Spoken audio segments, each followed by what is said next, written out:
যারা সিডিআই করে দেওয়ার আলোচনা করতেছে শাওনদের এত দুঃসাহস কোত্থেকে হয়? কারণ শহীদদের গল্পগুলো মুছে দেওয়া হয়েছে। 1400 শহীদদের কোনো আমলনামা নাই, তাদের কোনো জীবনী নাই, অথচ দেখবেন এর ভিতরেও নাটকীয়ভাবে দেখবেন এইগুলোকে গণমাধ্যমে প্রত্যেকদিন টকশোতে আলোচনা। শাওনের কি কথা বলার অধিকার নাই? দেখবেন আমাদেরকে প্রশ্ন করে, আপনারাই তো জুলাইয়ে বলেছেন যে সবাই কথা বলতে পারবে, তাহলে শাওন কি কথা বলতে পারবে না? তার মতামত সে দিতে পারবে না? মানে গণহত্যার পক্ষে সম্মতি দেবার জন্য মত প্রকাশের স্বাধীনতা যে সাংবিধানিক অধিকার, সেইটা প্রতিষ্ঠার জন্য সবাই মিলে চেষ্টা করছে, কিন্তু আমরা ফ্যাসিবাদকে কালচারালি, পলিটিক্যালি, জুডিশিয়ালি ফেস করবার জন্য সাফিসিয়েন্টলি সেটা একমত হয়ে এই কাজগুলো করতে পারছি না। তো কালচারাল ফ্যাসিবাদের এই লড়াইটাকে অ্যাড্রেস না করে শুধুমাত্র বিচারিক ফ্যাসিবাদের মুখোমুখি হওয়া যাবে না। এটা কয়দিন পর দেখবেন আমার কালেকটিভ মেমোরি থেকে এটা হারিয়ে দেবার চেষ্টা চলছে। আমরা এক সোনার বাংলায় বাস করি, যেই সোনার বাংলাতে বিচারের জন্য আবার আলাদা প্রোগ্রাম করা লাগে যে ভাই আমরা বিচারটা চাই। মানে এর থেকে ট্র্যাজেডি, আয়রনি আর কি হতে পারে আর কি, যে সেই 1648-এর ওয়েস্টফেলিয়ান মডেলের যে স্টেটক্রাফট আমরা তৈরি করেছি ইউরোপিয়ান রাষ্ট্র থেকে, সাম্রাজ্যবাদের পোস্ট কলোনিয়াল জায়গা থেকে, সেখানে মূল আদতের বিষয়টাই ছিল যে রাষ্ট্র তৈরি করা হয়েছে বিচারের কনফার্মেশন নিয়ে, যে সে রাষ্ট্রের লোকদেরকে এখন আর প্রজা মনে করে না, নাগরিক মনে করে। বিচার চাইতে হয় হলো প্রজাদের, নাগরিকদের বিচার চাইতে হয় না। তাই আজকে আমাদের কাছে ফান্ডামেন্টাল কোয়েশ্চেন হচ্ছে যে এই রাষ্ট্রকে আমি রিপাবলিক বলছি, এইটা আসলে রাষ্ট্র কিনা? যেই রাষ্ট্রে আমরা বাসিন্দা, আমরা বাস করছি, এই রাষ্ট্রে আসলে এই রাষ্ট্র আমাদেরকে, এই সংবিধান আমাদেরকে নাগরিক সত্তা আকারে স্বীকৃতি দেয় কিনা? দিলে বিচারের দাবি নিয়ে জেলায়, উপজেলায়, বিভাগীয় শহরে মহাসমাবেশ করা লাগতো না, জাতীয় পর্যায়ে সেমিনার করা লাগতো না। প্রবন্ধক তাজুল ভাই গুরুত্বপূর্ণ সবগুলো কথা বলে ফেলেছে। দেখেন, বিচার বলতে আমরা কি বোঝাচ্ছি? দুইটা জিনিস বোঝাচ্ছি। একটা হচ্ছে যারা ফৌজদারি অপরাধ করেছেন তাদের বিচার, এর ভিতরে রাজনৈতিক দলের, আওয়ামী লীগের বিভিন্ন দলের নেতাকর্মীরা আছেন, এর ভিতরে প্রশাসনিক লোকজন আছেন। আর দ্বিতীয়ত হচ্ছে আওয়ামী লীগের দল আকারে আমরা বিচার চাচ্ছি, দুইটা বিচার চাচ্ছি। এখন এই দুই বিচারের জায়গাতেই বলা হচ্ছে যে যুক্তিটা আসতেছে আওয়ামী লীগের তো লক্ষ লক্ষ কোটি কোটি মানুষ, তারা কি অন্যায় করছে, তারা কি খুন খারাপি করছে? দেখবেন যে কিছু আওয়ামী দলদাস, সেবাদাস সাংবাদিক, গণমাধ্যমে প্রচুর বেকার জ্যেষ্ঠ সাংবাদিক দেখবেন ইদানিং, কোনো কাজ নাই, খালি টকশোতেই শুনি সে সিনিয়র সাংবাদিক, যখন জিজ্ঞেস করি কোথায় কাজ করেন, বলে কোন বেকার, এই মুহূর্তে কোনো কাজ নেই। তো এই বেকার সাংবাদিকদের দেখবেন প্রচুর, তারা বলে যে আওয়ামী লীগের এই লক্ষ লক্ষ কোটি কোটি মানুষ আসলে কি ক্ষতি করছে, তাদের কেন বিচার হবে? হাসিনার বিচার হয়ে গেছে, আরও এই নেতাকর্মীদের বিচার টিচার হইলেই হয়। এবং এটা বলবার মধ্য দিয়ে যেটা হচ্ছে যে বিচারিক প্রক্রিয়াটাকে, বিচারটাকে ইটসেলফ প্রশ্নবিদ্ধ করা হচ্ছে। এবং এই 24-এর বিচারে যখন করা হয় তখন দেখবেন যে পরিকল্পিতভাবে এইটাকে সুইচ অফ করে দিয়ে 71-এ নিয়ে যায়। দেখবেন যে আগেও তো বিচার হয় নাই, আগেও তো অমুক দল এটা করে নাই। কোন দল পালাইছে? মুসলিম লীগ পালাইছিল 71 সালে। মুসলিম লীগের নেতারা সবাই দেশে ছিল না তখন, যারা শাসক গোষ্ঠী 71-এর। ফজলুল কাদের চৌধুরী মুসলিম লীগের সবচেয়ে বড় নেতা ছিল, শেখ মুজিব তাকে জেলে মারছে। খানের সবুর শহীদ প্রেসিডেন্ট জিয়াউর রহমানের সময় ইলেকশন করে এমপি হয়েছেন, মুসলিম লীগের অনেক নেতা এমপি হয়েছেন। শহীদ প্রেসিডেন্ট জিয়াউর রহমানের প্রধানমন্ত্রী মুসলিম লীগের নেতা ছিলেন। এই মানুষগুলো তো কেউ পালায় নাই। তো যারা পালায় নাই তাদের আবার বিচার করতে হবে কেন? তাদেরকে রাজনৈতিক প্রসেসের মধ্য দিয়ে সে তো এই দেশে জনগণের কাছে গেছে। অতএব এই যে প্রশ্নগুলো, এই প্রশ্নগুলোকে আমাদের রিফিউট করতে হবে বিচারের যে সম্মতি তৈরি করার জায়গাতে, বারবার পরিকল্পিতভাবে। এবং আপনারা দেখবেন শুধু রাতের টকশোর গেস্ট দেখবেন 30, 35টা, 40টা টকশোতে দেখবেন অলমোস্ট এন্টায়ারলি জামাতের কোনো প্রতিনিধি নাই, এনসিপির কোনো প্রতিনিধি নাই, বিরোধী দলের অলমোস্ট কোনো প্রতিনিধি নাই।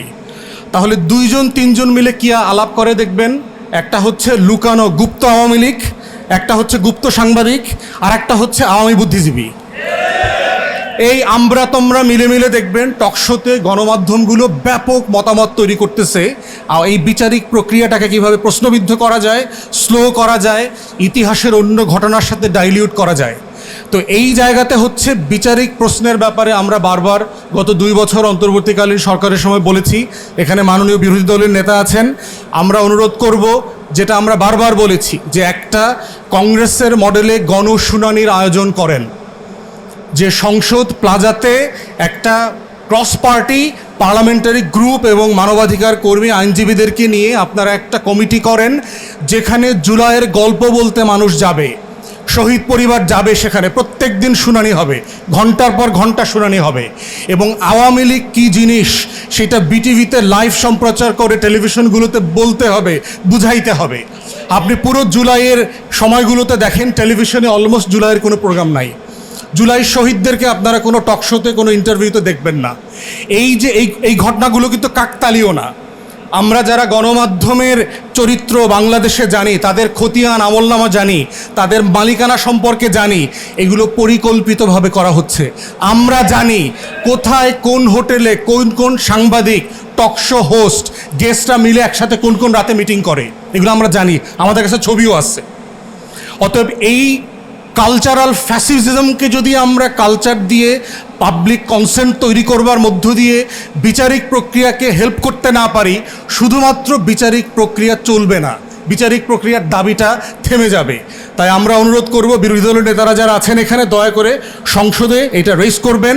আমরা কংগ্রেসের মডেলে গণশুনানি চাই, যেখানে 24-এর সকল স্টেক হোল্ডার, যেই সন্তানের মাথায় 7.62 মিলিমিটারের বুলেট ঢুকেছে, সেই সন্তানের বাবার কান্না আমরা দেখতে চাই, পাবলিকলি মায়ের কান্না দেখতে চাই। সকলে আমার সালাম গ্রহণ করুন। আসসালামু আলাইকুম।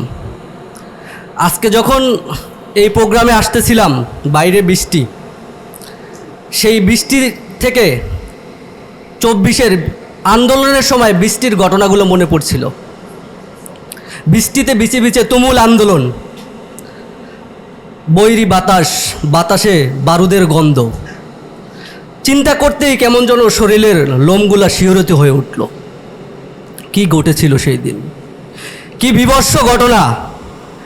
একটার পর একটা আমাদের ভাইদেরকে শহীদ করতেছিল, গুলি করতেছিল, মাথা এক জায়গায়, মগজ আর এক জায়গায় চলে গিয়েছিল।